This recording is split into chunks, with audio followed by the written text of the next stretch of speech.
Sa NAIA naman, kung marami nang pabalik sa Metro Manila, marami rin ang ngayon palang babiyahe pa probinsya. Sa gitna nito, kanselado ang ilang flights dahil sa bagyong Chedeng. May urot on the spot si JP Soriano.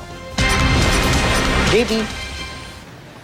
Jun, tama yan. Hanggang sa mga oras nga na ito, nakikita natin marami pa rin mga pasahero ang dumarating dito sa NAIA Terminal 3 para umalis ng Metro Manila. At dahil naman sa sama ng panahon ay aabot sa 8 flights ang kinansela. At June, Easter Sunday man, marami pa rin ang mga pasaherong paalis ng Metro Manila na nandito sa NAIA Terminal 3 ngayong umaga. Sa labas pa lang, mahaba na ang pila ng mga pasahero bago dumaan sa x-ray machines at inspection ng kanilang mga bagahe. Pagpasok sa loob ng airport, marami ang mga pasaherong nakaupo sa sahig.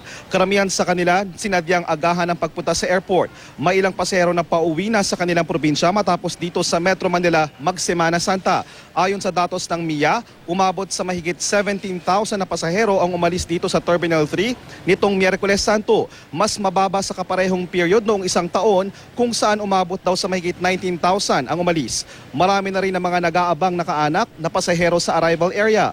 Pero normal pa naman ang sitwasyon ayon sa pamunuan ng NAIA. Ayon sa Manila International Airport Authority o MIA, kahapon nag-umpisa ng magsibalikan ng maraming pasahero. Sa Terminal 2 halimbawa, umabot na sa 4,451 ang arrivals, habang mahigit 5,000 na ang arrivals kahapon sa Terminal 4. Dahil naman sa bagyong Chedeng ay kanselado ang ilang domestic flights sa NAIA. Ayon sa flight advisory mula sa MIA sa NAIA Terminal 2, kanselado na ang Manila to Lawag at Lawag to Manila flights ng Philippine Airlines. Sa Terminal 3, kanselado na rin ang flights ng PAL ng Manila to Tuguegarao at pabalik.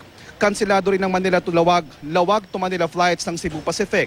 Pati na rin ang Cebu Pacific flight, Manila to Tuguegarao at pabalik. Sa Terminal 4 naman, June, kinansela na rin ang Manila to Basco Batanes at pabalik na flight. Pero sabi naman ng Cebu Pacific, June, ang mga pasaherong apektado ng cancellation na yan ay agad i-rebook sa susunod na available flight. At sa mga oras ito, June, ay napapansin naman natin na tuloy-tuloy lang ang pagdating ng mga pasahero dito at maganda at mainit ang panahon dito. June? Maraming salamat, JP Soriano.